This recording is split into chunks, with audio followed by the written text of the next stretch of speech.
Welcome. Welcome, everybody, especially the moms. I honor you today. I believe in giving honor where honor is due, and being a mom, like my husband said, it's sometimes a thankless job. But I honor you as my peers, as my comrades in the army of mothers. May we be an encouragement to one another, not in competition with one another, but link arms with one another, love each other, be the lifter of each other's hands when we need it, when we're too weak, when we're run down. That's what I pray for the women in this church, for even if you're not a mom. This is a house, and within this house, we are family, and family takes care of each other. And maybe you have children that are gone or never had children. Even at my age, we all need mom, right? We all need a mother's love, a mother's hug. I won't say how old I am, but even at my age, there's just something that a mother possesses that only she possesses, because that's the way God created us. And we can all be that for one another. So anyway, got my throat drop, got my Kleenex, got my water.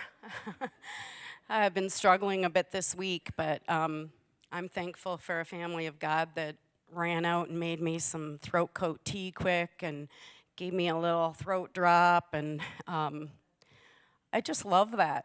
It was like I had a bunch of mothers, even though Josh, like a brother, that ran and took care of me this morning. I really appreciate that.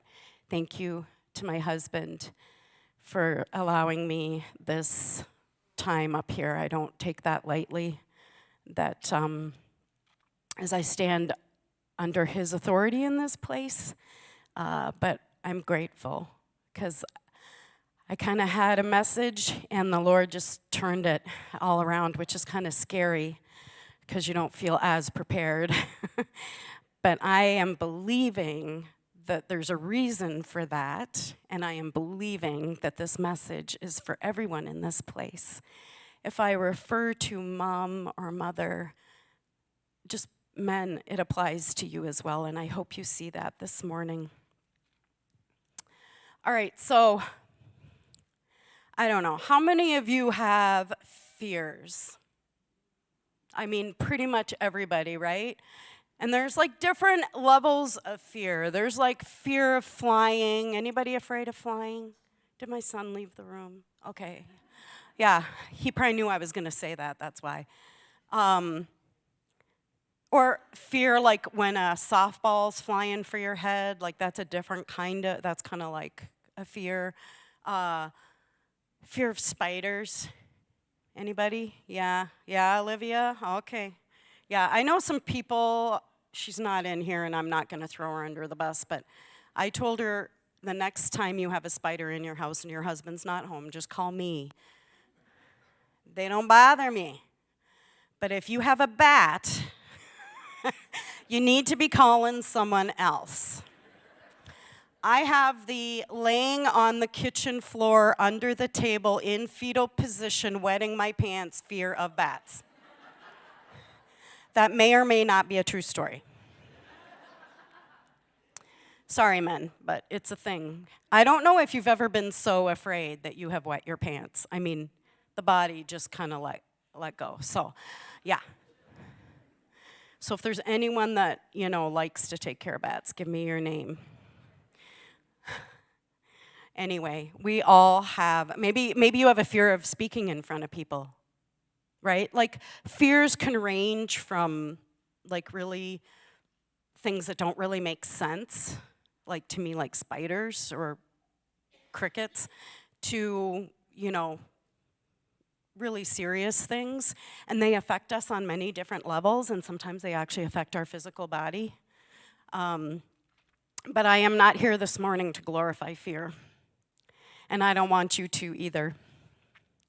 I think I strongly believed that a spirit of fear has been released into this country years ago, especially through 9/11. I just sensed a shift. And you need to stop allowing fear to rule and reign in your life, because fear is not from God.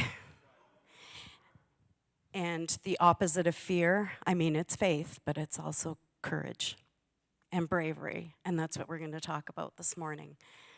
Because if there was ever a time, moms, that you need to be fearless, have no fear of man, have no fear of not being accepted, have no fear of the bullies out there, it's today. I have never known a time in my lifetime where we need to be more brave as believers. There's a quote that's going around, and it's from a ministry that calls specifically women together to pray for their families, for their children, and they say, Lord, give me bravery to stand, bravery to not stay silent, bravery to not give in, and bravery to not bow down. And I just feel like the enemy is really keeping us distracted, distraught, discouraged, fearful, worried, weak, anxious. And maybe some of you in this room can relate to that. And please know that this isn't me condemning you in any way. I just want to speak it out. I want to speak that out, because whatever your thoughts are, and this is no slant. I've heard this twice in the last week. This world is such an awful place, you wouldn't even want to bring kids into it. I don't agree. I think that that's what the enemy would like. So, let's get to the Word of God. We're going to be in the book of Exodus today.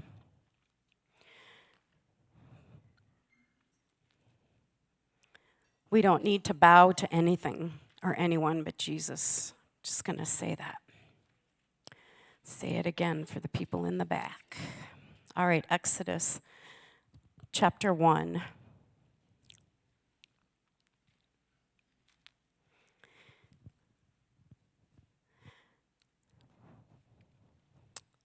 It's pretty easy to find, second book in the Bible. I'm just waiting for you to turn there. But yeah, the background going on here, just there was a new king over Egypt, and he was threatened by the Israelites. He did not like them. He saw they were growing in number, and he didn't like that.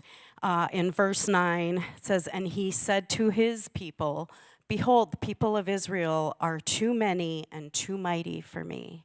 May the enemy say that about us. And he became threatened. And in verse 11, it goes on to say, therefore they set taskmasters over them to afflict them with heavy burdens. Now, a taskmaster is an oppressor, someone who kind of beats you down.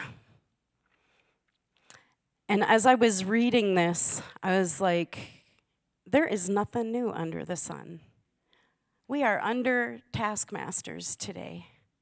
We are being oppressed. And then they made slaves of the Israelites, right? They beat them down physically, these taskmasters over them. But they also then, besides causing physical suffering, they also caused spiritual suffering. And we're going to read on and see how that happened.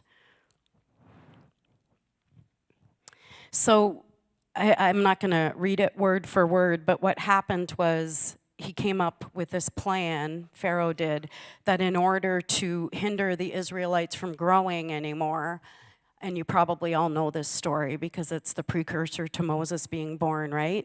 He went and he made a command that the midwives who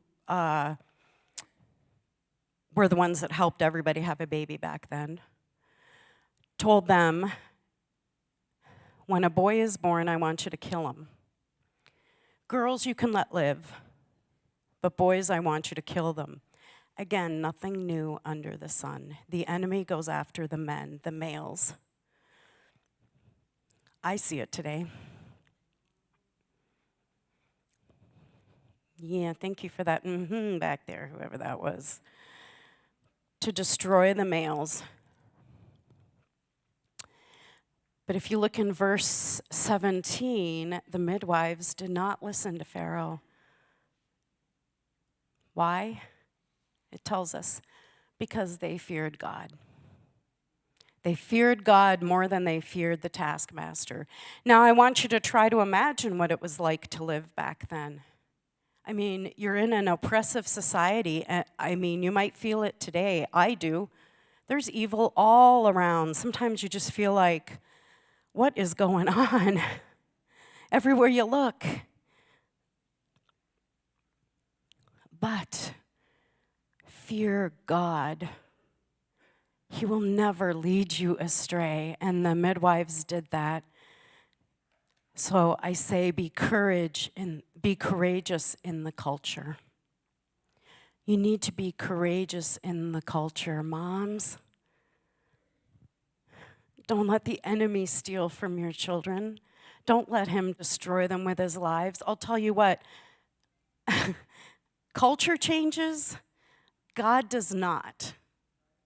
Even the people that are trying to change the Bible, the progressives, to make it fit into culture, it's a lie.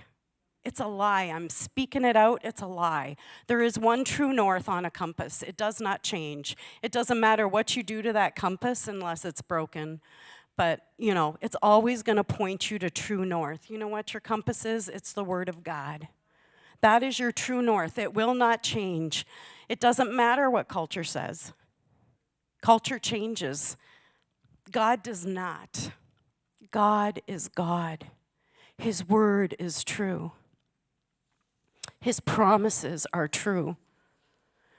But for some of us, the enemy has twisted it so that we start to doubt God. Well, maybe this, maybe that. Kind of reminds me of Eve, right? When the enemy came and made her doubt. Did God really say that?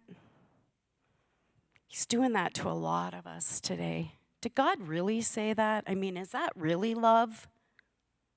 Is that really loving someone?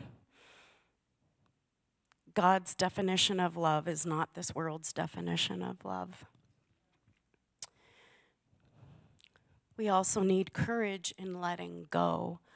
And we're going to continue on in the book of Exodus. It just kind of flows here. So this is the world that Moses was born into. We all, I mean, even if you have the smallest education in the Bible or knowledge of the Bible, we've all heard of Moses, right? I mean, he was an amazing leader. And he was born into this time when Pharaoh was saying, kill all the males. He was not killed. He was born to a woman named Jochebed, and she gave birth to this male child named Moses. And in verse 2 of chapter 2 now, we're in chapter 2, it says, the woman, it tells you her name later on in Exodus, but the woman conceived and bore a son, and when she saw that he was a fine child, she hid him 3 months. When she could hide him no longer, she took for him a basket made of bulrushes. So she made this basket. In fact, they call them Moses baskets that you can buy when you have a little baby.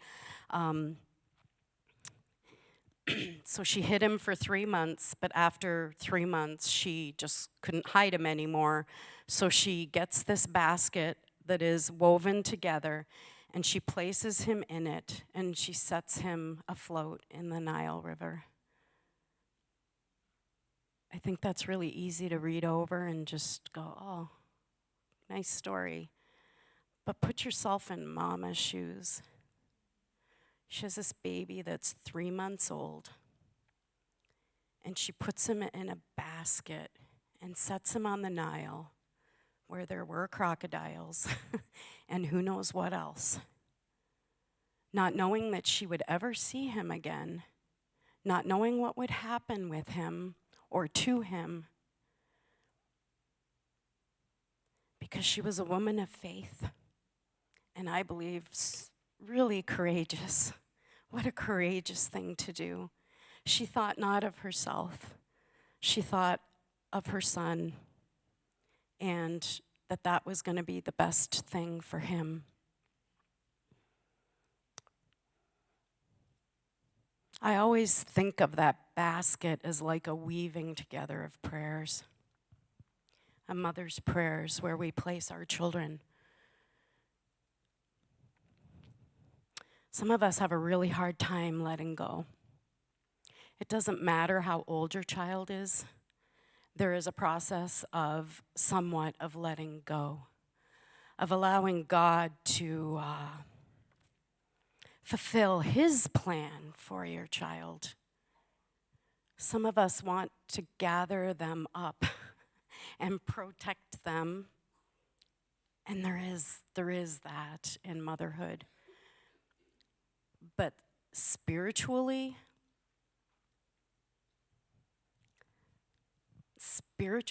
we have to know that they're not ours, that God gifted them to us. And I thought, man, I think about moms who had to give children up for adoption. I thought of the prodigals, those who you raised in the faith but have decided to walk away from it. That is in of itself placing a child into a basket of prayers and just trusting that the Lord is going to fulfill his plan in their lives, and that there's only so much we can do in the physical sense. And I think Jochebed was an amazing example of a courageous mother. I always go back to her story. There aren't a lot of stories of mothers in the Bible. There's a few, but not a lot. And she's one of my favorites. She took the protection and hid him for 3 months, but she knew the time to let go. She knew the way to let go. And thank goodness how God used him, how God strategically placed him in the home and the palace of Pharaoh, how God anointed him, even though, I love reading the story of Moses. You know, he argued with God, like, I don't know how to talk. Are you sure? I don't think I'm the man for the job. I don't think I can do, not exact words, but that thought. But God had the plan, and God had the purpose for Moses. And when Pharaoh came in and spiritually attacked those people, attacked them at their spirit, that said, I want you to kill those babies. Perhaps you feel that today. We get that edict, don't we? Kill those babies. Even though Pharaoh said that, those midwives feared God more. They didn't even care about what the people on the right and the left said. They were like, God, we serve you and we answer to you. We don't answer to man. But I'm sure it was a spiritual struggle. I'm sure spiritually they struggled. And the enemy comes in to cause you to spiritually struggle today. Do you fear God? You know, I probably don't need to say this. Fear doesn't mean being afraid of him. It means that you reverence him above the word of the culture, above the judgment of your family. That's a real personal thing. You have to work that out within yourself. That I care more what God in His Word tells me than I do even what my family tells me, even than I do what my education is telling me, what this world is telling me. Courage looks a lot like dependence upon prayer. You know, there's something within us. If you're like me, I'm a fixer/controller. I confess it to you, Lord.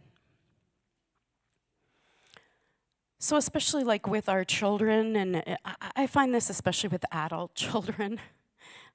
I'll just speak from personal situations here, that even when they're adults, you want to help them. You don't want to see them suffer. You don't want to see them struggle. But sometimes they're never going to mature in faith unless they do suffer and struggle. And it's not our place to rescue them. You know what it is? You know what our place is? You're going to guess what I'm going to say. It's to pray for them. There was a situation recently where I wanted to confront, and the Lord spoke to me and said, no. If you stand in between me and that child, you're going to usurp my plan for their life. Do you trust me? And it does come down to an issue of trust. Do you trust me? If you trust me, pray.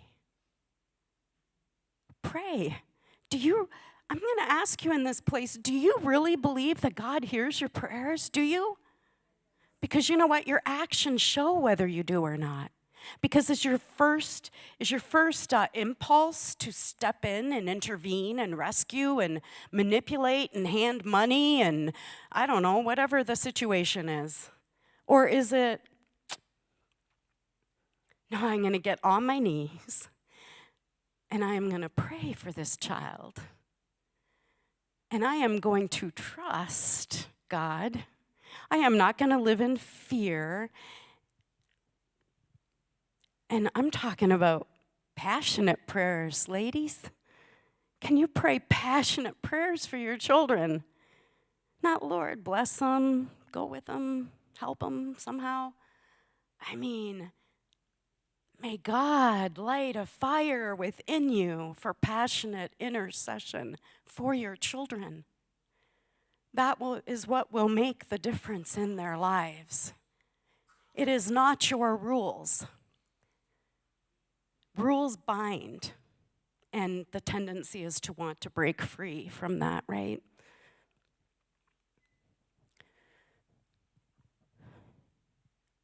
And we're all flesh. We all have a human nature that kind of rebels against rules sometimes. Some of us more than others. I remember being a teenager. If you said sit, I would stand. If you said stand, I would sit, just to be that way, just to be contrary. I don't know if any of you have seen the movie Jesus Revolution. So Kathy Laurie, who is, she's portrayed as a teenager in that movie who was rebellious. And she had this quote, and I thought, this is just perfect.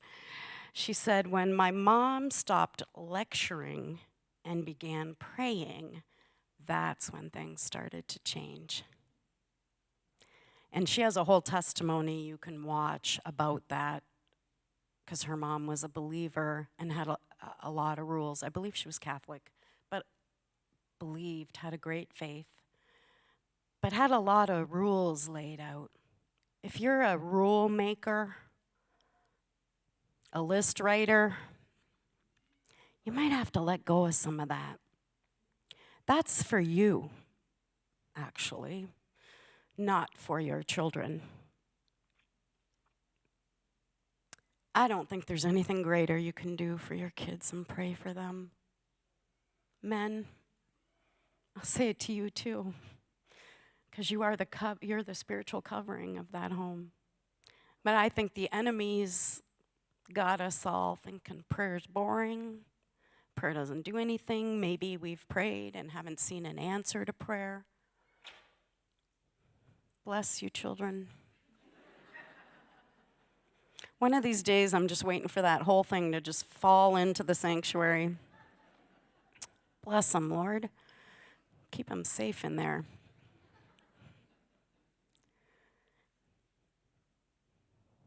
Colossians 1 tells us that God created the visible and the invisible. It means he created the world that you see, and he created the unseen world. And there is such a thing. For those of you that struggle with the thought of the demonic and the spiritual realm, it's very real, and God created both. Colossians tells us the seen and the unseen, the spiritual and the temporal. And I feel like we're so caught up in the temporal. We're so caught up in the things like planning birthday parties and getting ideas off Pinterest and the clean house and the vacations and all the things that affect this part of our kids' lives. And I'm not saying that stuff isn't important. My kids have great memories from vacations. It's great bonding time, but you can't rely on that like that's going to raise your kids. The unseen world, the spiritual world, that can only be changed by prayer in the Spirit. And those are the things that matter for eternity. I've said this before. We had a girl, and she liked to just do all kinds of wacky things with her hair. I think I've shared this before, and some of you are smiling because you know that it's Jessica. I'll just say it, because we all know, so let's just say it. But she'd do the shave on the side, and oh gosh, how many different, in fact, for her wedding, I did a collage of all the different hair colors she had on one of those programs. I think there were 12 boxes. 12! Who knew there were that many different hair things you could do? But it kind of was weird for me, or hard, or whatever, but I'm thinking it's just her creativity and doesn't matter for eternity. No, it really doesn't. It really doesn't. None of that matters for eternity.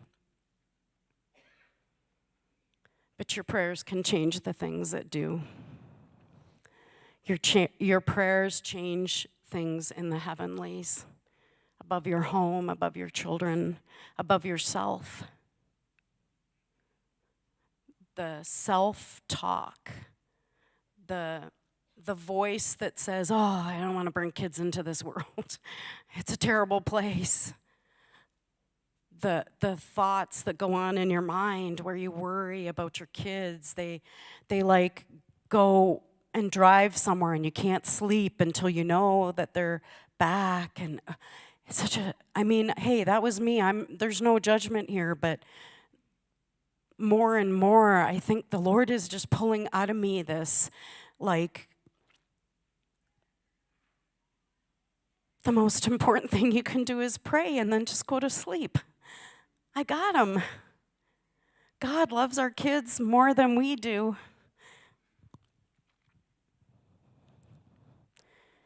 Joshua 1. I want to really encourage you. I do believe that there's people in this place today that you have allowed the enemy to beat you down.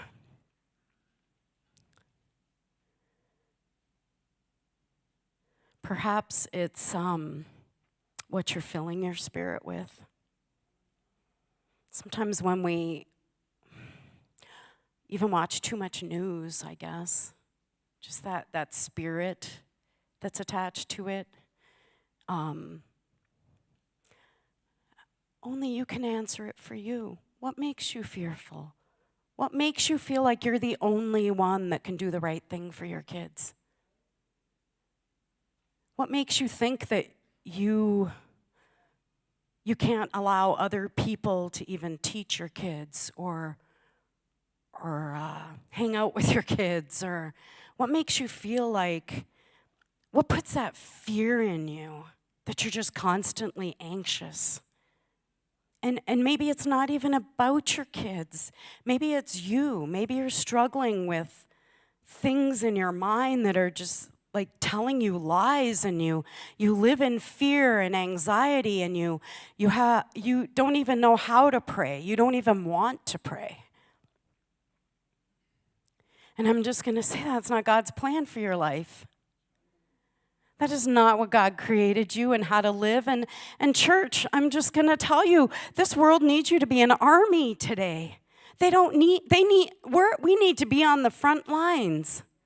Do you know when things really changed in this world is in the 60s, when they took prayer out of school. You can just see the decline. I'm not trying to sound like some old fuddy-duddy, but it's true. You know what? They used to pray in school, Parker. Can you believe that? They used to actually say God's name in school. But somebody didn't stand up and speak when that happened. As much as the squeaky wheels can make the noise about the things that hurt them and offend them, we're called to be God's army and stand up for the truth of God in a loving way, yes, but I just feel like so many people have just shrunk back, and they just allow the enemy to just walk all over them, walk all over their homes, allow things in their homes that have no place being there. And you know what? That's on you. You are responsible for that. That's not just Pastor Randy's job. That's not just your youth pastor's job. He can preach the word every Wednesday, but if they go home to a home that just allows every kind of garbage and watch anything and do anything and say anything and allow the enemy to just come waltzing right in, it's one thing to be oppressed. It's another thing to allow the oppressor to actually live in your house.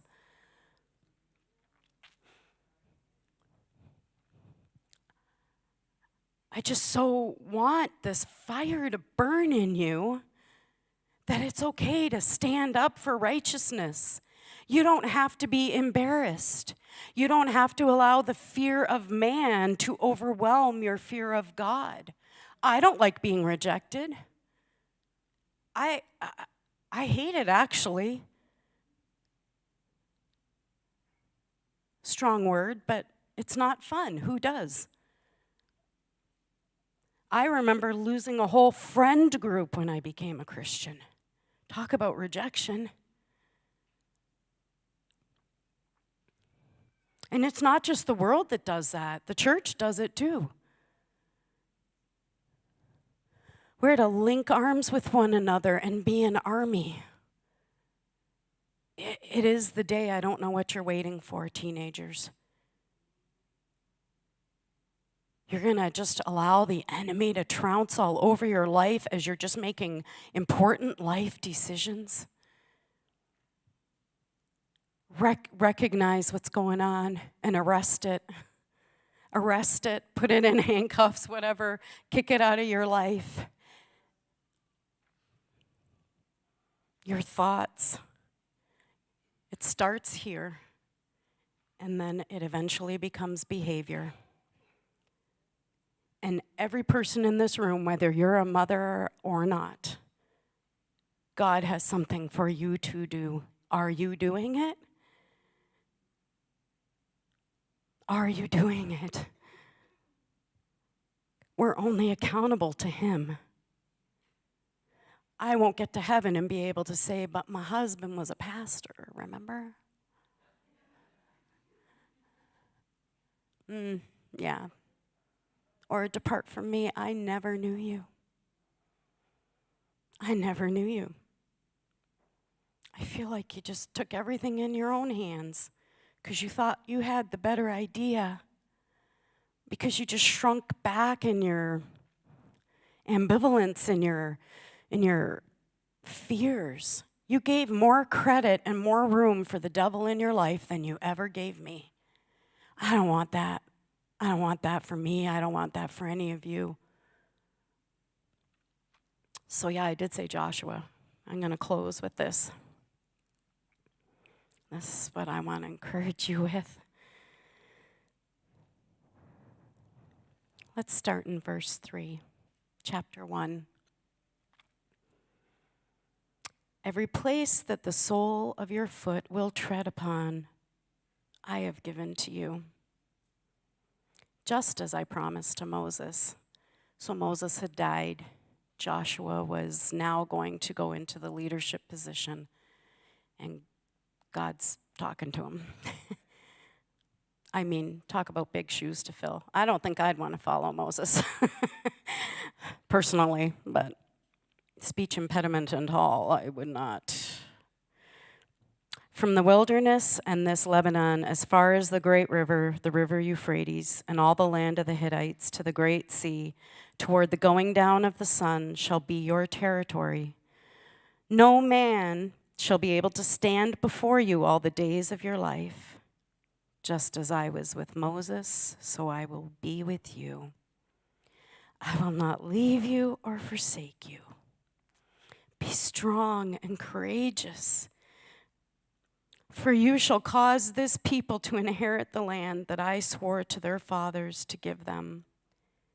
Only be strong and very courageous, being careful to do according to all the law that Moses my servant commanded you.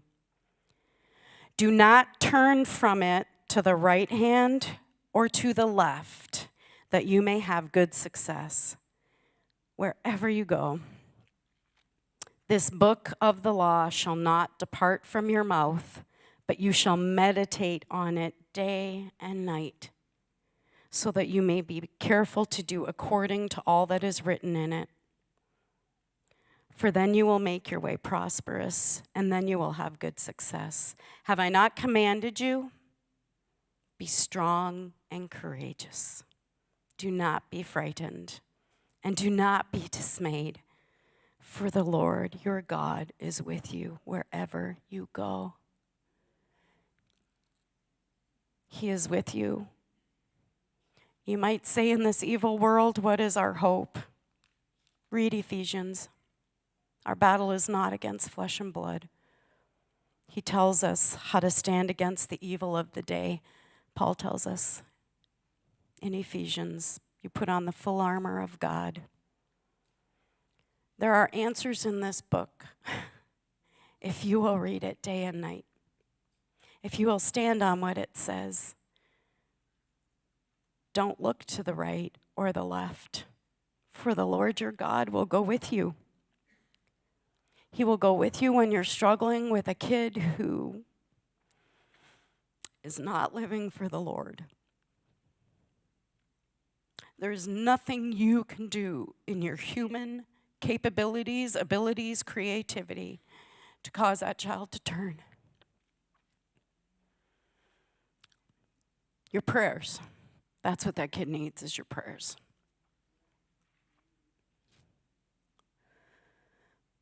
When you have to walk into that AA meeting, the Lord goes before you. When you have to walk into that public school and be ridiculed for your faith, the Lord your God goes with you. Don't look to the right and the left. It doesn't matter what they're doing.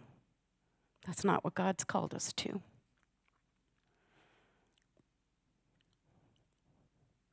When you have a child struggling with mental illness, God's got that. There is nothing too great for our God. I can tell you, He is the victor. It's already written. The story is already written. He is victorious. You don't have to worry how it ends. We know how it ends. We just have to make it through the struggle of living in this world. But he's told us how to do that. Because your battle isn't against your mother, your father, your sister, your brother, your aunt, your neighbor, your boss. The battle is in the heavenlies. The battle for your children's soul is in the heavenlies. And that is where you do battle. I declare it in this place that something rises up within you, that you gain courage. You be people of God, you be people of courage and bravery. And I just want to close this service, especially for women today. Felicia, do you want to play just something? I really feel, because I know that the Lord changed my message to this, and I believe that's for a reason. There are all kinds of reasons why we struggle with fear. But if you're in this place and you know the Lord Jesus Christ, there is no reason you need to stay in it.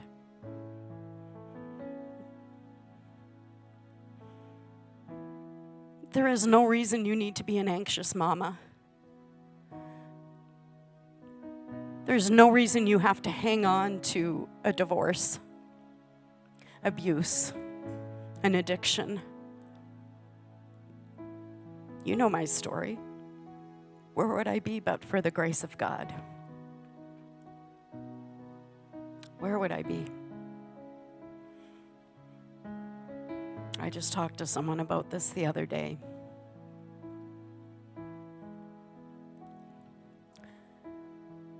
If we all stand, but I specifically, if you're someone, and I should say even if you're a teenager or a man or anybody in this place, if you want to lay down your fear today, your fear of man, that you care more what man says than what God says, that you question your faith, that you have lies in your head that tell you you're no good, you're not worth it, that Jesus died for everybody but you. Any of those lies from the devil, we're just going to take care of it at the altar today. Because I don't want to see one more suicide.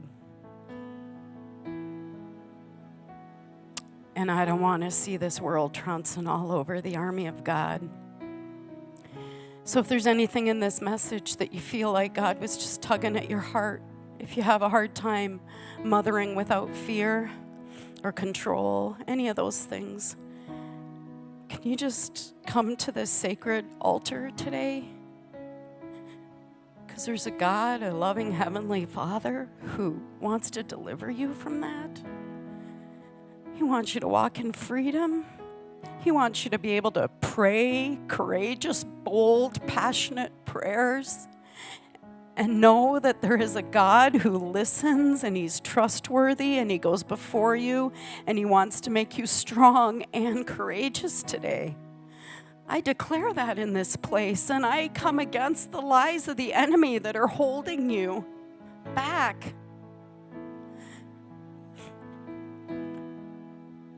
I mean, it's called warfare for a reason. Are you ready to do warfare in this place today? Because I sure am.